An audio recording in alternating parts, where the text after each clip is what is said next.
रामायण कथा भाग 18। लक्ष्मण को अत्यंत क्रुद्ध एवं आवेश में देखकर राम ने संकेत से उन्हें अपने स्थान पर बैठ जाने का निर्देश दिया और गुरु विश्वामित्र की ओर देखने लगे, मानो पूछ रहे हों कि वर्तमान परिस्थिति में मुझे क्या करना चाहिए। विश्वामित्र ने कहा, वत्स, लक्ष्मण ने सूर्यकुल की जिस मर्यादा एवं गौरव वर्णन किया है वो सत्य है। अब तुम धनुष पर प्रत्यंचा चढ़ाकर लक्ष्मण के वचन को सिद्ध करके दिखाओ। गुरु की आज्ञा पाकर रामचंद्र मंद गति से पग बढ़ाते हुए शिवजी के धनुष के पास पहुंचे।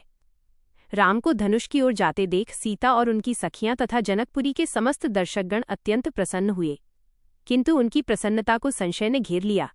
वे सोचने लगे कि जब विश्वविख्यात शक्तिशाली राजा और राजकुमार इस शिव जी के धनुष को हिला नहीं सके, तो राम जैसे सुकुमार किशोर पिनाक की प्रत्यंचा चढ़ाने में कैसे सफल हो सकेंगे। सीता भी मन ही मन परमात्मा से प्रार्थना करने लगीं कि हे सर्वशक्तिमान, इन्हें इनके उद्देश्य में सफलता प्रदान करने की दया कीजिए। मेरा हृदय भी इनकी ओर आकर्षित हो गया है, अतः इसकी लाज भी आपको ही रखनी है। हे प्रभो, आप अपनी अद्भुत शक्ति से इस धनुष को इतना हल्का कर दीजिए कि ये सरलता से उनके द्वारा उठाया जा सके।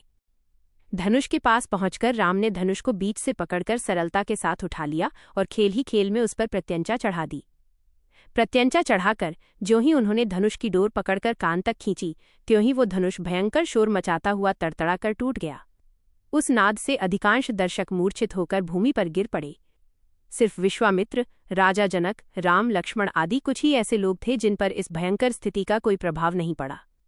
कुछ काल पश्चात जब सबकी मूर्छा दूर हुई तो वे राम की सराहना करने लगे।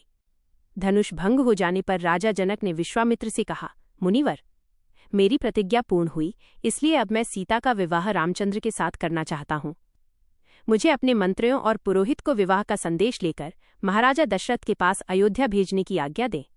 विश्वामित्र प्रसन्न होकर बोले, राजन, आपका ऐसा ही करना ही उचित है।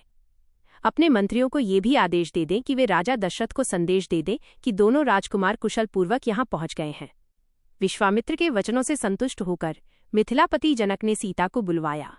वे अपनी सखियों के साथ हाथ में वरमाला लिए मंथर गति से लजाती हुई वहां आईं, जहां धनुष को तोड़ने के पश्चात श्री रामचंद्र खड़े थे।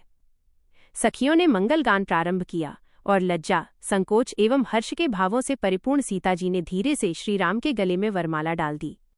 कहानी अच्छी लगी तो वीडियो को लाइक और सब्सक्राइब जरूर करें। धन्यवाद।